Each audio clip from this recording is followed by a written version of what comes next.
Hello जय हिंद सभी साथियों को। तो क्या हाल है आपकी? आई होप कि साथी आप सब लोग अच्छे होंगे। तो साथियों आज की इस क्लास में रेलवे ग्रुप डी से स्टैटिक जी के कुछ इंपोर्टेंट क्वेश्चनों को देखेंगे जो कि आपकी परीक्षा में पूछे जाते हैं। तो साथियों आज की क्लास को लास्ट तक जरूर देखते रहना। आप हमारे चैनल पर पहली बार आए हो तो चैनल को सब्सक्राइब करके वीडियो को लाइक जरूर कर देना और साथ में बेल नोटिफिकेशन को ऑल पे कर देना ताकि नई वीडियो की नोटिफिकेशन आपको सबसे पहले मिल सके। और साथ ही हो सके तो अपने दोस्तों के साथ इस क्लास को शेयर भी कर देना। और साथ ही हमारा 8वां प्रैक्टिस सेट होने वाला है। बाकी के 7 प्रैक्टिस सेट आपको हमारे चैनल पर मिल जाएंगे, वहां से आप आसानी से देख सकते हैं।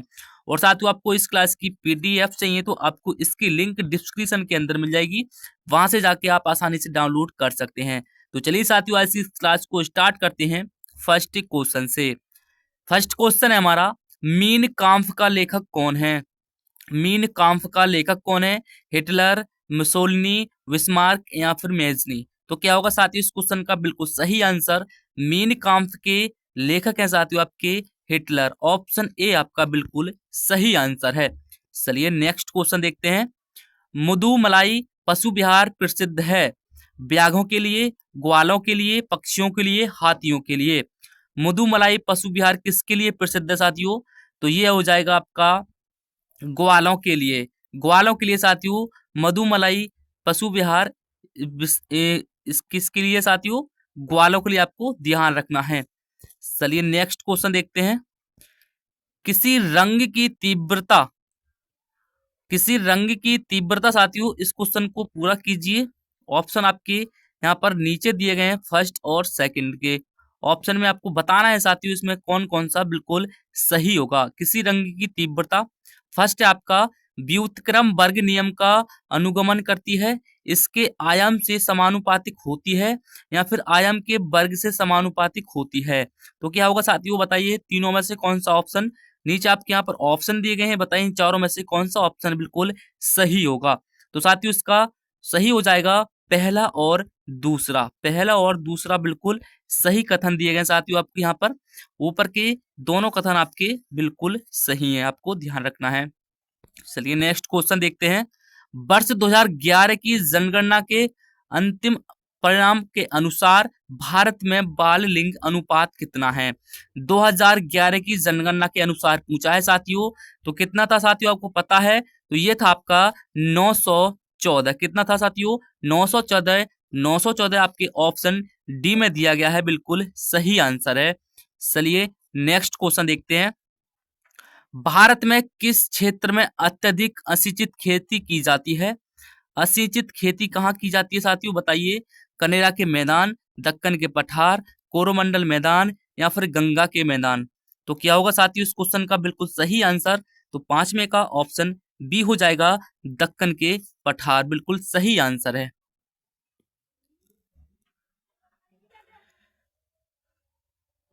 चलिए साथियों नेक्स्ट क्वेश्चन की तरफ चलते हैं। नेक्स्ट क्वेश्चन है हमारा, जीव मंडल आरक्षित क्षेत्रों की पहली परियोजना स्कीम कौन सी थी? जीव मंडल आरक्षित क्षेत्रों की पहली परियोजना स्कीम पूछिए साथियों। तो बताना कौन सी थी बताइए। ऑप्शन आपके चारों नीचे दिए गए हैं। सुंदरबन जीव मंडल आरक्षित क्षेत्र, नीलगिरी जीव मंडल आरक्षित क्षेत्र, नंदा देवी जीव मंडल आरक्षित क्षेत्र या फिर मन्नार की खाड़ी जीव मंडल आरक्षित क्षेत्र? बताइए साथियों चारों ऑप्शन में से कौन सा आपका बिल्कुल सही आंसर है?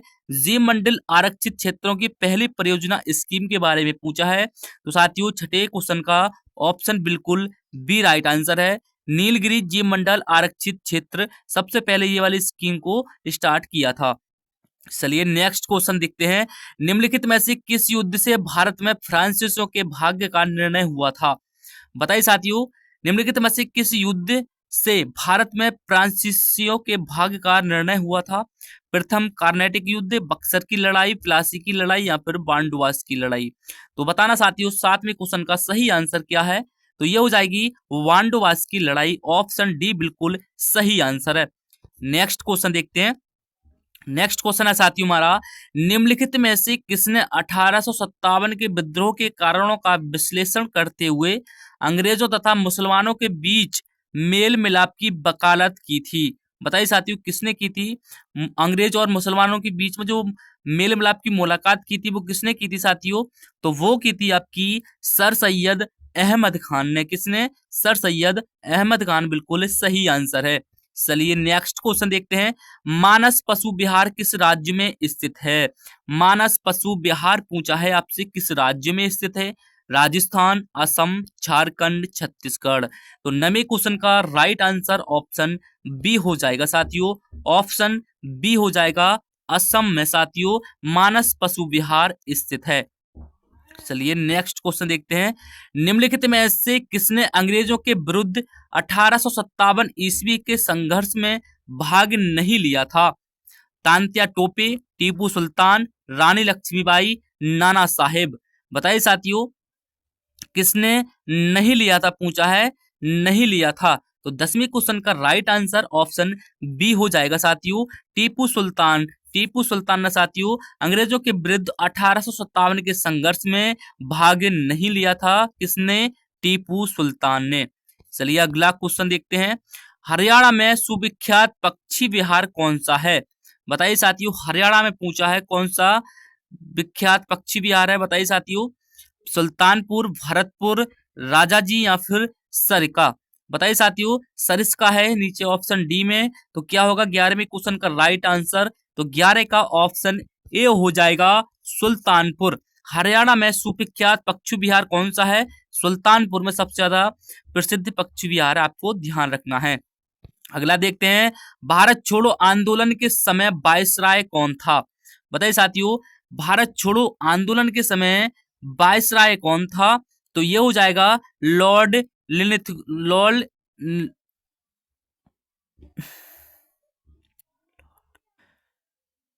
तो इसका साथियों राइट आंसर ऑप्शन ए हो जाएगा, बिल्कुल सही आंसर है। चलिए नेक्स्ट क्वेश्चन देखते हैं। निम्नलिखित में से कौन सा भारत के पूर्वी तट का एक मुख्य बंदरगाह है? बताइए साथियों कौन सा भारत के पूर्वी तट का एक मुख्य बंदरगाह पतन है? कांडला, विशाखापट्टनम, करिकल या फिर पांडिचेरी। तो क्या होगा साथियों इसका 13वें क्वेश्चन का राइट आंसर? तो 13 का ऑप्शन बी हो जाएगा विशाखापट्टनम। क्या हो जाएगा साथियों? विशाखापट्टनम बंदरगाह स्थित है। अगला क्वेश्चन देखते हैं। गांधी जी ने करो या मरो का मंत्र कब दिया? करो या मरो का मंत्र कब दिया था साथियों?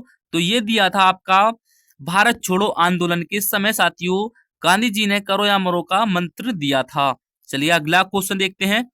किस चार्टर एक्ट से चीन के साथ ईस्ट इंडिया कंपनी का व्यापार एक अधिकार समाप्त हुआ था? बताइए साथियों किस एक्ट के अनुसार चीन के साथ ईस्ट इंडिया कंपनी का व्यापार एक अधिकार समाप्त हुआ था? वो कौन सा चार्टर एक्ट था साथियों पूछा है आपसे। तो 15वें क्वेश्चन का राइट आंसर 1833 वाला सही हो जाएगा। 1833 वाला कौन से ऑप्शन में? Option C. तो बिल्कुल ऑप्शन सी राइट आंसर है।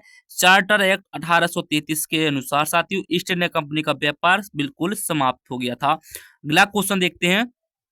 गांधी जी की दांडी यात्रा निम्नलिखित में से किसका उदाहरण है?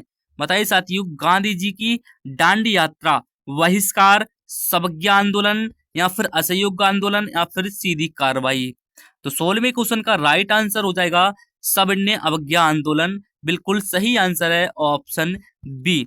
चलिए अगला क्वेश्चन देखते हैं। लॉर्ड कर्जन के वायसराय होने के दौरान निम्न में से कौन सी घटना घटी थी? जब साथियों लॉर्ड कर्जन वायसराय थे तो उस समय कौन सी घटना घटी थी पूछा है आपसे। तो 17वें क्वेश्चन का राइट आंसर ऑप्शन ए हो जाएगा साथियों भारतीय राष्ट्रीय कांग्रेस का गठन हुआ था। आपको ध्यान रखना है कौन थे उस समय वायसराय? तो लॉर्ड कर्जन को ध्यान रखना है।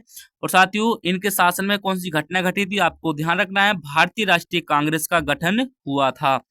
चलिए अगला क्वेश्चन देखते हैं। क्रीमियन युद्ध का समापन किस प्रकार हुआ था? क्रीमियन युद्ध का समापन पूछा है साथियों किस प्रकार हुआ था?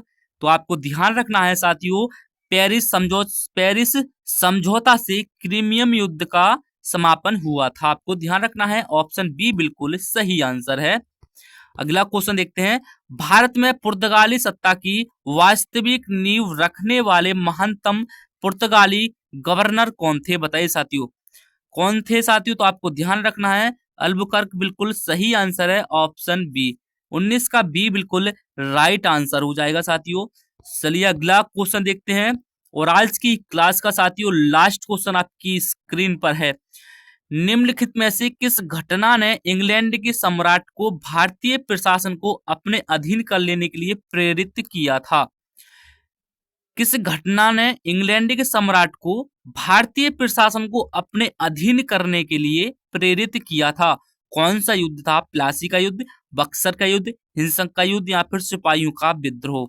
तो 20वें क्वेश्चन का राइट आंसर हो जाएगा ऑप्शन डी। तो साथियों ऑप्शन प्लासी का युद्ध नहीं था, बक्सर का युद्ध में भी नहीं था साथियों, ऑप्शन सी भी नहीं था, इसलिए राइट आंसर ऑप्शन डी हो जाएगा, सिपाहियों का विद्रोह साथियों बिल्कुल सही आंसर है। तो साथियों आपने इस क्लास में 20 क्वेश्चनों का मॉक टेस्ट लगाया, तो साथियों बताना आपके इस क्लास से कितने क्वेश्चनों का आंसर बिल्कुल सही दिया है। साथियों एक बार से कमेंट में जरूर बता देना कि 20 में से हमारे इतने क्वेश्चन बिल्कुल सही थे। तो साथियों हमें अच्छा लगेगा आपको कि आप कमेंट करेंगे, तो बाकी साथियों आपको बताना इसकी क्लास कैसी लगी। और साथियों आपको अदर्स क्लास देखनी है तो हमारे चैनल पर जाइए, वहां से आपको देख लिख सकते हैं। और साथियों आपको इस क्लास की पीडीएफ चाहिए तो पीडीएफ की लिंक आपको डिस्क्रिप्शन के अंदर मिल जाएगी, वहां से जाके आप आसानी से डाउनलोड कर सकते हैं। तो चलिए साथियों आज की इस क्लास को यहीं पर एंड करते हैं और मिलते हैं किसी नई क्लास के साथ। जब तक के लिए अपना ख्याल रखिए। जय हिंद, वंदे मातरम।